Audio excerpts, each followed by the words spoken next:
ये दास्तां है भारतीय हिंदी सिनेमा के सुनहरे दौर की एक ऐसी अभिनेत्री की जिसने अपने चुलबुले अंदाज, मखमली एहसास और बेहतरीन अदाकारी से करोड़ों लोगों के दिल में अपनी एक अलग ही जगह बनाई। क्या खूब लगती हो, बड़ी सुंदर दिखती हो। खूबसूरती की इस बला ने जहां अपनी कड़ी मेहनत और लगन से हिंदी सिनेमा में अपना स्टारडम बनाया, तो वहीं इनके अभिनय, कला, लेखन, नृत्य और सियासी दावपेच से भी राजनीति में वो मुकाम हासिल किया जिसको आज तक ये बना कर चल रही हैं। मैं हेमा मालिनी ईश्वर की शपथ लेती हूँ कि मैं विधि द्वारा स्थापित भारत के संविधान के प्रति सच्ची श्रद्धा और निष्ठा रखूंगी। दुनिया भर में इतना नाम, इतना रुतबा होने के बाद भी इस अभिनेत्री की जिंदगी में ऐसा क्या हुआ था कि इनको आधी फिल्म की शूटिंग पूरी करने के बाद फिल्म निर्माता ने फिल्म के सेट से जलील करके निकाल दिया।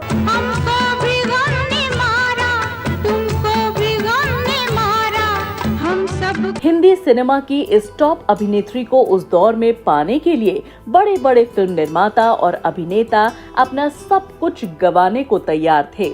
तो वहीं इस अभिनेत्री ने पहले से शादीशुदा और 4 बच्चों के बाप से परिवार वालों और समाज के खिलाफ जाकर शादी रचा ली। कोई हसीना जब रूठ जाती है तो और भी हसीन। इस अभिनेत्री की नियति की परीक्षा ऐसी कि अपने संस्कार और कल्चर को सबसे ज्यादा प्यार करने वाली इस अदाकारा को धर्म परिवर्तन के दौर से गुजरना पड़ा, जिसके बाद इनका निजी जीवन दर्द और आंसुओं से भर गया। मैं मर चुकी हूँ और तुम्हें मुंह दिखाने लायक नहीं रही। क्यों इस अभिनेत्री को परिवार में सौतेली माँ और दूसरी पत्नी जैसे कड़वे तानों से जख्मी किया गया, और इनकी जिंदगी में ऐसा क्या हुआ था कि इनके ही बेटे ने इनको मारने के लिए उठा लिया था चाकू, और कैसे पारिवारिक जीवन के चक्रव्यूह में ये अभिनेत्री क्यों न तो अच्छी माँ बन पाई और न ही एक अच्छी पत्नी। तू तो बर्बाद हो चुकी है, दूसरों को बर्बाद करने का तुझे क्या हक है? कोई नहीं। आज हम बात कर रहे हैं एक ऐसी खूबसूरत और हसीन अभिनेत्री की जिसकी असल जिंदगी किसी फिल्म की कहानी से कम नहीं है। कच्ची उम्र में फिल्मों में शुरुआत की।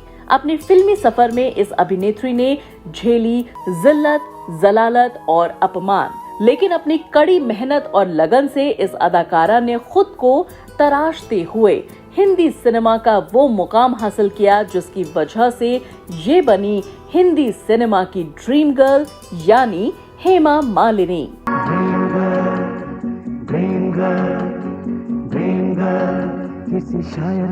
हेमा मालिनी वो शख्सियत हैं जिसने फर्श से अर्श तक अपनी मेहनत से खुद को यूं तराशा कि आज पूरी बॉलीवुड इस बेशकीमती एक्ट्रेस की मोहताज है। तो चलिए जानते हैं सबकी ड्रीम गर्ल हेमा मालिनी के जीवन के किस्सों की अनकही दास्तां। जिंदगी की ना टूटे लड़ी प्यार। नमस्कार, आप सभी का स्वागत है बॉलीवुड नॉवेल के इस एपिसोड में। तूने वो रंगीले कैसा जादू किया, पिया पिया बोले मत वाला। हेमा मालिनी का जन्म 16 अक्टूबर 1948 को तमिलनाडु के अम्मानकुडी में हुआ था। इनकी मां का नाम जया लक्ष्मी था, जो साउथ फिल्म इंडस्ट्री में फिल्म प्रोड्यूसर थीं, और इनके पिता का नाम VSR चक्रवर्ती था, जो एक सरकारी कर्मचारी थे। हेमा एक तमिल परिवार से ताल्लुक रखती हैं। हेमा मालिनी परिवार में सबसे छोटी थीं। हेमा से बड़े इनके 2 भाई और थे, RK चक्रवर्ती और RJ चक्रवर्ती। इस परिवार में सख्त तौर पर हिंदी पट्टी के अभिनेताओं को, यानी कि बॉलीवुड के अभिनेता और अभिनेत्रियों को खासा पसंद नहीं किया जाता था। हालांकि हेमा की फैमिली का बैकग्राउंड साउथ फिल्मी जगत से जुड़ा हुआ था। इनकी मां जया लक्ष्मी चाहती थीं हेमा भी साउथ फिल्म इंडस्ट्री की टॉप की हीरोइन और डांसर बने। हेमा मालिनी के पिता उन दिनों दिल्ली में सरकारी नौकरी कर रहे थे, तो हेमा की शुरुआती पढ़ाई दिल्ली के Tamil education senior secondary school से पूरी हुई। हेमा की मां इनको एक बेहतरीन डांसर बनाना चाहती थी, इसीलिए इन्होंने अपने पति से दिल्ली से चेन्नई ट्रांसफर लेने को कहा। कुछ समय बाद ऐसा ही हुआ और पूरा परिवार दिल्ली से चेन्नई शिफ्ट हो गया। और इस सब के बीच हेमा मालिनी की 12वीं की पढ़ाई बीच में ही रह गई और ये 12वीं पास नहीं कर पाई। चेन्नई में इनकी मां ने हेमा को कई बड़े बड़े गुरुओं से भरतनाट्यम और कुचिपुड़ी डांस की तालीम दिलवाई, जिसका नतीजा ये हुआ कि हेमा मालिनी भरतनाट्यम में परिपक्व डांसर बन गई।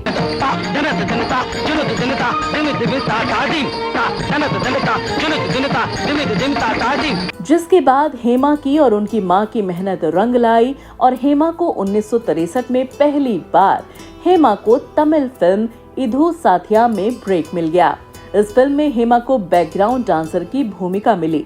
इसके बाद हेमा फिर से साल 1965 में एक तेलुगु फिल्म पांडव वनावसम में फिर से एक डांसर के रूप में काम मिल गया, जिसको हेमा ने पूरी मेहनत से किया।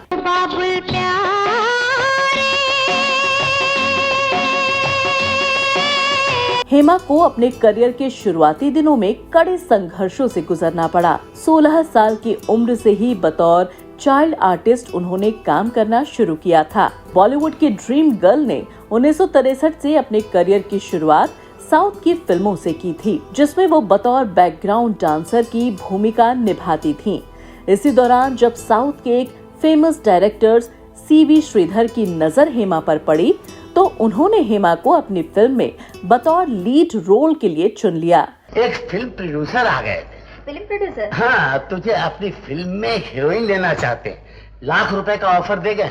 लेकिन शूटिंग के दौरान जब डायरेक्टर ने हेमा को पास से देखा तो उन्हें ये कहकर रिजेक्ट कर दिया कि उनमें हीरोइन जैसी कोई अपील नहीं है, वो हीरोइन मटेरियल नहीं है। CV श्रीधर ने भरे सेट पर हेमा मालिनी को सबके सामने अपमानित किया। उनको ऐसी दिल तोड़ बात बोलकर फिल्म के बीच से ही निकाल दिया, जबकि इस फिल्म की शूटिंग काफी हद तक पूरी की जा चुकी थी। हेमा मालिनी उन दिनों काफी दुबली पतली और सांवले रंग की थीं, जिसकी वजह से इनको इतनी जिल्लत और जलालत उठानी पड़ी थी। मैं जानती हूँ आपको नाच पसंद नहीं, स्टेज पसंद नहीं, मैं पसंद नहीं, ठीक है, लेकिन आपको ये सब कहने की क्या जरूरत है? मुझे जलील करना चाहते हैं? जो चीज मुझे पसंद नहीं उसे मैं जबरदस्ती पसंद नहीं कर सकता। इतनी बेइज्जती से हेमा और उनकी मां बुरी तरह से दुखी हो गए और बस फिर क्या था, सेट पर जलील होकर निकाली गई हेमा के सिर पर खुद को तराशने का फितूर सवार था, जिसके लिए हेमा ने अपने सौंदर्य पर काम करना शुरू किया। वो डायरेक्टर CV श्रीधर को जवाब देने के लिए एक अच्छी फिल्म करना चाहती थीं। इसके लिए उन्हें 5 साल का लंबा इंतजार भी करना पड़ा। खुद को तराशते तराशते और दर दर भटकते भटकते आखिरकार वो दिन आ ही गया जब साल 1968 में राज कपूर की फिल्म सपनों का सौदागर फिल्म हेमा मालिनी को मिल गई। इस फिल्म में हेमा उस दौर के सुपरस्टार राज कपूर के साथ काम कर रही थी और इस फिल्म के लिए राज कपूर ने ही हेमा मालिनी का स्क्रीन टेस्ट लिया था और इस स्क्रीन टेस्ट में हेमा मालिनी ने राज कपूर की एक्टिंग और डायलॉग बोलकर राज कपूर को काफी प्रभावित किया। मैं काली कलूटी पिछल पैरी हूँ। नहीं जी नहीं, तुम तो सपनों की देवी हो, जन्नत की हूर हो, इंद्रलोक की अप्सरा हो। कुछ समय बाद फिल्म बनी, लेकिन ये फिल्म कुछ खास न चल सकी। लेकिन राज कपूर जैसे बड़े सुपरस्टार के साथ काम करने से हेमा को कई बड़े बड़े फिल्म निर्माता की फिल्म के ऑफर्स आने लगे। आपको पहले भी कहीं देखा है, ख्वाब में यारों। इसके बाद हेमा मालिनी वारिस, जहां प्यार मिले, तुम हंसी मैं जवां, अभिनेत्री जैसी फिल्मों में लीड रोल में काम किया। इन सब फिल्मों में हेमा मालिनी की खूबसूरती देखते ही बनती थी, लेकिन हेमा को अभी वो सफलता नहीं मिल रही थी जिसके लिए वो इतनी मेहनत लगन के साथ काम कर रही थीं। ओ घटा सावर, थोड़ी थोड़ी पावर हो गई है। साल 1970 में हेमा मालिनी को सुपरस्टार और फिल्म निर्माता देवानंद के साथ जॉनी मेरा नाम फिल्म में काम करने का मौका मिला और ये फिल्म उस दौर की एक बड़ी हिट फिल्म बनी और इस फिल्म से ही हेमा मालिनी को पहली बार सफल अभिनेत्री की पहचान मिली। ओ मेरे राजा, ओ। जिस हेमा को सीवी श्रीधर ने बदसूरत बोलकर फिल्म से बाहर कर दिया था, अब वही हेमा अपनी खूबसूरती के चलते बॉलीवुड में कामयाबी की सीढ़ी तेजी के साथ चढ़ रही थी।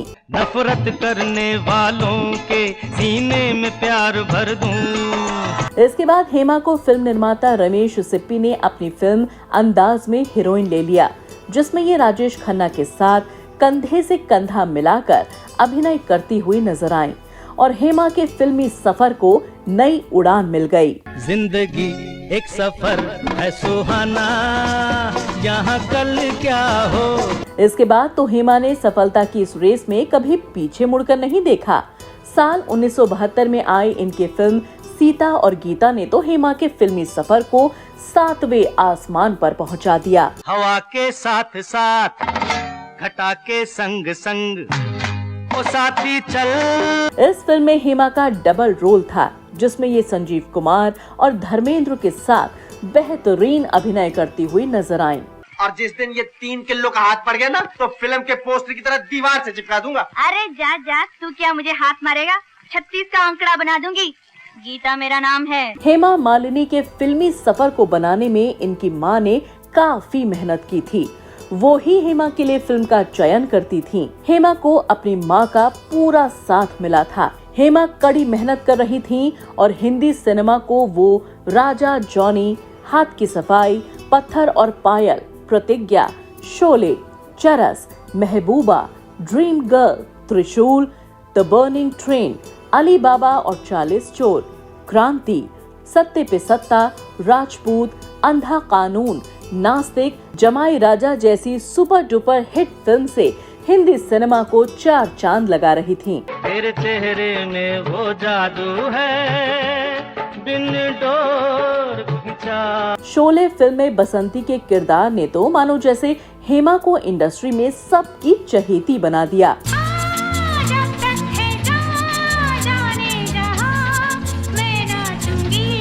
बेहतरीन अदाकारी के चलते ये त्रिशूल में शशि कपूर, एक चादर मिली में ऋषि कपूर, अंदाज में शम्मी कपूर और हाथ की सफाई में रणधीर कपूर के साथ काम करने का मौका मिला। हेमा मालिनी उस दौर के बड़े बड़े अभिनेताओं के साथ काम करने वाली एक्ट्रेस बन गई थी। पर मेरे कब तक मुझे ऐसे ही तड़पाओगे। हेमा ने अमिताभ बच्चन, राजेश खन्ना, जितेंद्र, संजीव कुमार, धर्मेंद्र, दिलीप कुमार, मनोज कुमार, ऋषि कपूर, शशि कपूर, मिथुन चक्रवर्ती सहित कई सुपरस्टार के साथ बराबर काम किया। जादू कर जाएगा, किसी को समझ नहीं। हेमा 70 के दशक से लेकर 90 के दशक तक एक टॉप अभिनेत्री की तरह काम करती रही। समय गुजरा और अब हेमा ने समय के अनुसार फिल्मों में गंभीर और मां के जैसे किरदार से सजी फिल्म को करना शुरू कर दिया, जिसमें उन्होंने बागवान, बाबुल जैसी हिट फिल्में देकर बॉलीवुड में अपनी मौजूदगी फिर से दर्ज कराई।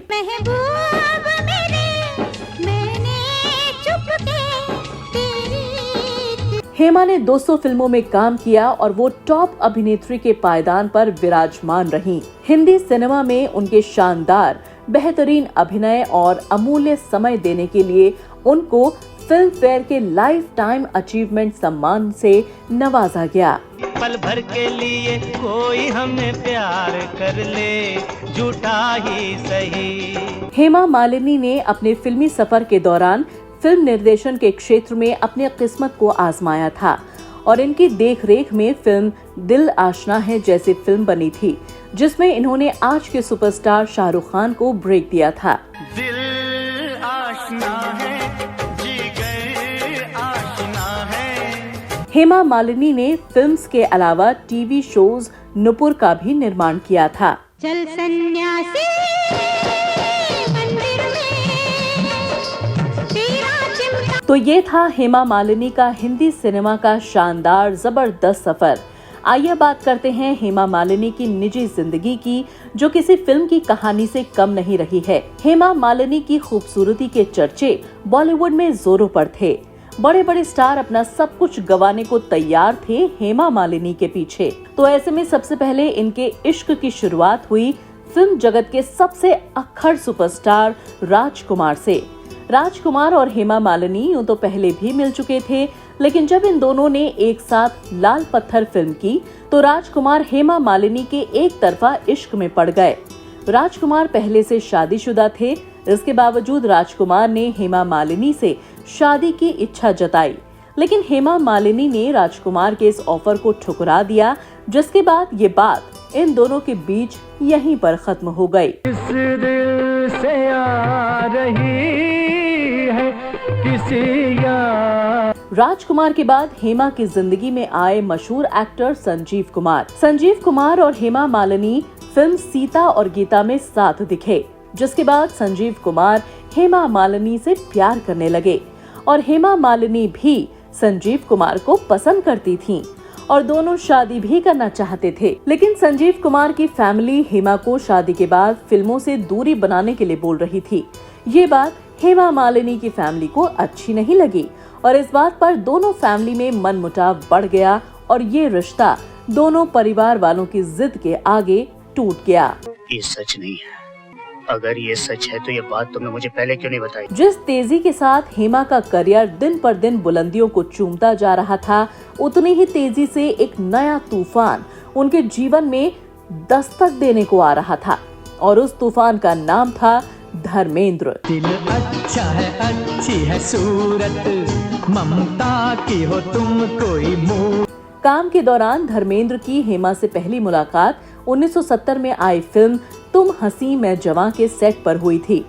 तब धर्मेंद्र हेमा को पहली बार देखते ही रह गए और देखते ही देखते उन्हें अपना दिल दे बैठे थे। हालांकि उस वक्त धर्मेंद्र शादीशुदा थे, जिसकी वजह से हेमा ने उनमें कम दिलचस्पी दिखाई थी, लेकिन किस्मत को ये मंजूर न था।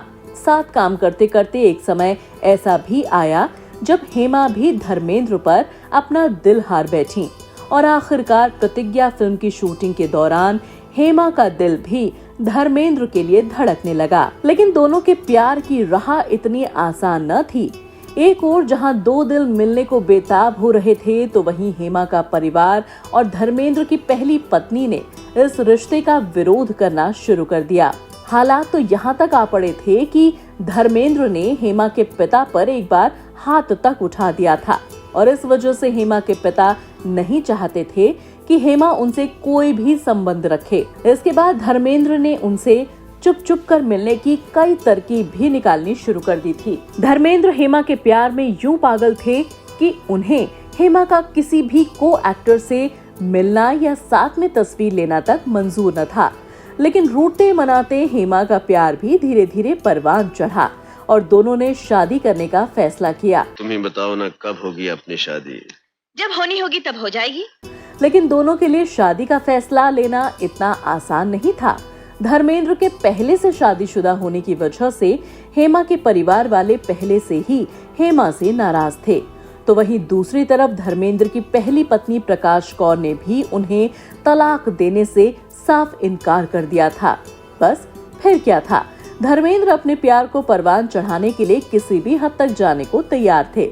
इसका नतीजा ये हुआ कि दोनों ने अपना धर्म बदलकर इस्लाम धर्म अपना लिया। शराफत छोड़ दी मैंने, शराफत। धर्म परिवर्तन के बाद धर्मेंद्र ने अपना नाम दिलावर खान रखा, तो वहीं हेमा ने अपना नाम आयशा खान रख लिया। हेमा और धर्मपाजी की शादी 1980 में हुई, लेकिन आपको ये जानकर हैरानी होगी कि धर्मपाजी से ही शादी करने से पहले हेमा और जितेंद्र की शादी तय हो चुकी थी। दरअसल एक ओर जहां हेमा और धर्मेंद्र का प्यार परवान चढ़ रहा था, तो वहीं दूसरी ओर हेमा के पिता की जिद की वजह से उन पर जितेंद्र से शादी का दबाव लगातार बनाया जा रहा था।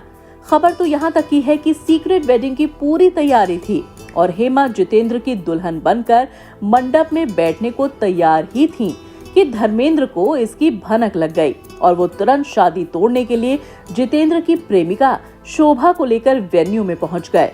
बस फिर क्या था, फिल्मी दुनिया का मेलोड्रामा के बाद आखिरकार हेमा ने इस शादी से इनकार कर दिया और अपने परिवार के खिलाफ जाकर धर्मेंद्र को अपना जीवन साथी चुन लिया।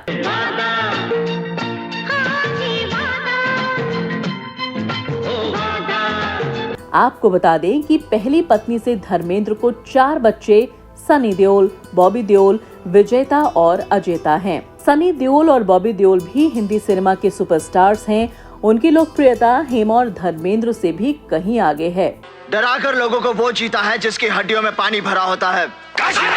मर्द बनने का इतना शौक है तो कुत्तों का सहारा लेना छोड़ दे कातिया। हालांकि शादी के बाद हेमा और धर्मेंद्र नए घर में शिफ्ट हो गए और खुशी खुशी अपना जीवन बिताने लगे। लेकिन किसे पता था कि इन खुशियों ने ही उनके जीवन में चिंगारी का काम करना शुरू कर दिया था। जी हाँ, दोनों के दिल तो मिल रहे थे, लेकिन धर्मेंद्र के परिवार में चिंगारी की आग बनकर धधकनी शुरू हो गई थी। जब धर्मेंद्र ने हेमा से शादी की थी, तब से ही सनी देओल अपनी मां प्रकाश कौर के लिए दुखी रहा करते थे।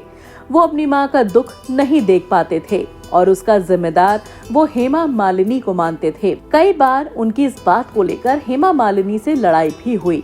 कहा तो यहाँ तक भी जाता है कि एक बार तो सनी देओल ने उनकी मां के साथ हो रही बेवफाई पर इतना गुस्सा दिखाया कि सनी ने हेमा मालिनी पर हमला करने के लिए गुस्से में चाकू तक उठा लिया।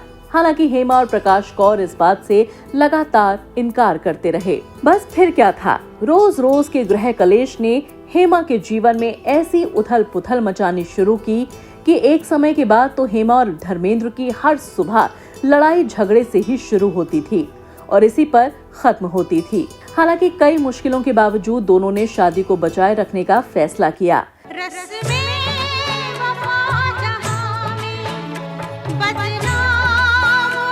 आज भी दोनों का प्यार उतना ही बरकरार है, लेकिन दोनों के फैंस को एक बात जरूर खटकती है कि दोनों अलग अलग घर में क्यों रहते हैं। हालांकि इसका खुलासा खुद हेमा ने किया था और कहा था कि ऐसा जीवन कोई नहीं चाहता, हर कोई चाहता है परिवार के साथ रहे, लेकिन जो नियति को मंजूर हो उसके आगे किसी का सिक्का नहीं चलता। हालांकि हेमा ये कहती हैं कि मैंने दोनों बच्चों को अकेले पाला है, लेकिन धर्मेंद्र ने हर जगह खड़े रहकर उनका साथ दिया है। आपको बता दें कि हेमा मालिनी और धर्मेंद्र ईशा देओल और आहना देओल के माता पिता बने, लेकिन हाल ही में ईशा देओल ने अपने पति भरत तख्तानी से 11 साल की शादी निभाने के बाद तलाक ले लिया है। हालांकि धर्मेंद्र की दोनों बीवियों का आमना सामना अभी तक नहीं हुआ है, लेकिन गदर 2 के फिल्म के दौरान ईशा देओल, सनी देओल और बॉबी देओल की एक साथ सामने आई तस्वीरों ने फैंस को खुश कर दिया। हालांकि सनी देओल के बेटे करण देओल की शादी में हेमा के परिवार से कोई भी नहीं पहुंचा था। बताया जाता है कि सनी देओल ने हेमा मालिनी को अपने बेटे की शादी का निमंत्रण ही नहीं भेजा था।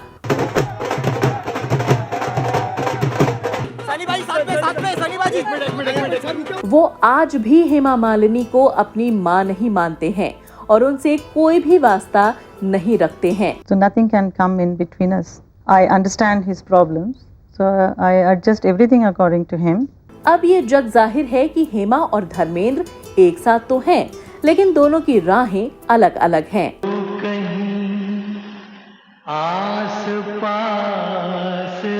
हालांकि हेमा मालिनी ने 1998 में ही राजनीति की दुनिया में कदम रख दिया था। हालांकि तब हेमा राजनीति की भाषा कम बोलना जानती थी, लेकिन समय बीतते बीतते हेमा राजनीति के दाव पेच कुछ यूं सीखी कि आज वो उत्तर प्रदेश मथुरा लोकसभा सीट से 2 बार सांसद रहने के बाद तीसरी बार की उम्मीदवार बन गई हैं। तीसरी बार मथुरा से लड़ने के लिए टिकट दिया है। हेमा अब मंझी हुई राजनेता के तौर पर अपनी सेवाएं देश की जनता को दे रही हैं। ड्रीम गर्ल से फेमिनिस्ट आइकॉन और फेमिनिस्ट से एक पॉलिटिशियन का सफर हेमा के लिए आसान न था, लेकिन ये हेमा मालिनी का हुनर ही था कि जीवन में लिखे कठिन रास्तों के पन्नों की परीक्षा को हेमा ने बड़ी ही सादगी से पास कर लिया और आज ये चेहरा हर दिल अजीज बन गया है।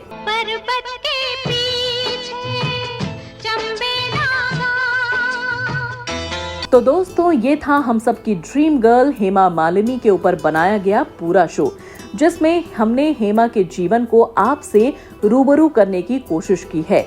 हेमा मालिनी को लेकर आपके मन में कोई सवाल हो या हेमा से जुड़ी कोई भी जानकारी, तो आप कमेंट के जरिए हमसे शेयर कर सकते हैं।